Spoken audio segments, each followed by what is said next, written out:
Hello everyone, I hope you all are doing great. बहुत ही important lecture ये होने वाला है। इसमें हम बात करेंगे फाइनेंशियल प्लानिंग क्या होती है, इसके ऑब्जेक्टिव्स क्या होते हैं, इसकी इंपॉर्टेंस क्या होती है। First of all, what is the meaning of the word financial planning? एक ऐसा ब्लूप्रिंट जिसमें हम स्पेसिफाई करते हैं किस डिपार्टमेंट को कितना फाइनेंस एलोकेट करा जाएगा, किस प्रोजेक्ट में हमें फ्यूचर में इन्वेस्ट करने के लिए कितने फंड्स की रिक्वायरमेंट है, डे टू डे ऑपरेशंस को मेंटेन करने के लिए कितना फाइनेंस हमारे पास अवेलेबल होना चाहिए। तो इस ब्लूप्रिंट को, इस डिटेल्ड इंफॉर्मेशन को हम फाइनेंशियल प्लान बोलते हैं। हर चीज के लिए आपको प्लान चाहिए, एक रास्ता, एक ब्रिज जो आपका गैप फिल करेगा where you are today and what you want to become in future. तो आज से 1 महीने के बाद, 2 महीने के बाद नई मशीन खरीदनी है, नया प्रोडक्ट लॉन्च करना है, उसके लिए सब कुछ बजटिंग करनी पड़ेगी and that is financial planning. अगर adequate amount of funds available नहीं होंगे तो आपकी अपॉर्चुनिटी हाथ से निकल जाएगी। तो यही इसका ऑब्जेक्टिव भी है कि इंश्योर करो कि जब सही टाइम फ्यूचर में आए तो आपके पास adequate amount of funds available होने मस्ट है। तो आपको ये एस्टिमेशन लगाना पड़ेगा कितने फंड्स की आपको रिक्वायरमेंट है फ्यूचर में आने वाले डिफरेंट पर्पसेस के लिए। अब ये लॉन्ग टर्म भी ज़रूरतें होंगी और कुछ डे टू डे रिक्वायरमेंट्स है। कभी रॉ मटेरियल खरीदना है, कभी लेबर को पेमेंट करनी है, कभी बिजली के बिल भरने हैं। तो ऐसे खर्चे भी डे टू डे के लिए आपके पास फाइनेंस होना चाहिए।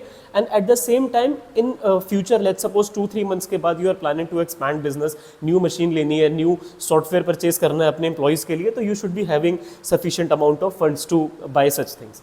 Next is to see that firm doesn't raise resources unnecessarily. ऐसा भी नहीं होना चाहिए कि हमने फोरकास्ट नहीं करा और हमारी सेल्स एक्स्ट्रा ऑर्डिनरी हो गई, इतना ज़्यादा टर्नओवर हो गया, इतना कैश का इनफ्लो हो गया, समझ नहीं आ रहा पैसा कहाँ पर यूज़ करें।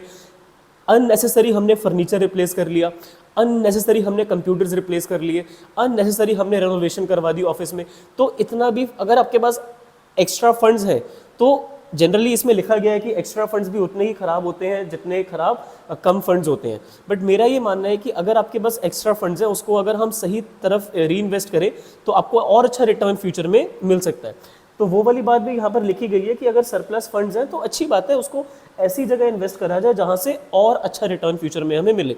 कोई और आप प्रोडक्ट उससे स्टार्ट कर लो, डाइवर्सिफाई आप कर सकते हो, आप अल्टीमेटली एक नई ब्रांच ओपन कर सकते हो। So multiple things can be done with excess funds. तो ये क्वेश्चन काफ़ी पॉपुलर है, let me tell you. Financial planning के ऑब्जेक्टिव्स, तो ये दोनों ऑब्जेक्टिव्स आपको याद रखने हैं कि आपके पास sufficient amounts of funds available होने चाहिए जब भी पैसों की ज़रूरत है कंपनी में। दूसरी बात कि फर्म के पास अननेसेसरी रिसोर्सेज रेज करने के लिए फालतू पैसे नहीं होने चाहिए। फालतू पैसे हैं तो उसको सही जगह यूटिलाइज करना इज़ वेरी वेरी इंपॉर्टेंट। तो इसीलिए फाइनेंशियल प्लानिंग बहुत ज़रूरी है ताकि आप फोरकास्ट कर पाओ फ्यूचर की डे टू डे रिक्वायरमेंट्स और लॉन्ग टर्म रिक्वायरमेंट्स को। एंड अल्टीमेटली आप अवॉइड कर पाओ शॉक्स। एकदम से मार्केट में नई टेक्नोलॉजी आ गई, आपने प्लानिंग नहीं करी थी, कैसे खरीदोगे? तो अपॉर्चुनिटी हाथ से निकल जाएगी। तो डिफरेंट डिपार्टमेंट्स में कोऑर्डिनेशन रहेगा। सेल्स वालों को पता है हमें कितना पैसा आना है, प्रोडक्शन वालों को पता है हमें कितना पैसा आना है, तो लड़ाई झगड़े नहीं होंगे, सब लोग क्लियर रहेंगे। डिटेल्ड प्लान से वेस्टेज कम होगी, मटेरियल हिसाब से आएगा, लेबर हिसाब से आएगी, बिजली हिसाब से यूज़ होगी। ठीक है, अब फ्यूचर को आप आज से लिंक कर रहे हो कि आज हम अच्छे से काम करेंगे, रिसोर्सेज को एफिशिएंटली यूज़ करेंगे तो ये फ्यूचर में रिटर्न अच्छा है। अगर प्लानिंग नहीं होगी तो जितना पैसा हो उतना ही कम है। तो क्वांटिटेटिव जो हर चीज़ को आप क्वांटिफाई कर रहे हो कि कितना फाइनेंस इलेक्ट्रिसिटी में चाहिए, कितना आने वाले टाइम में नई मशीन खरीदने के लिए चाहिए, इज़ वेरी वेरी इंपॉर्टेंट। इससे कंट्रोल करना आसान हो जाएगा।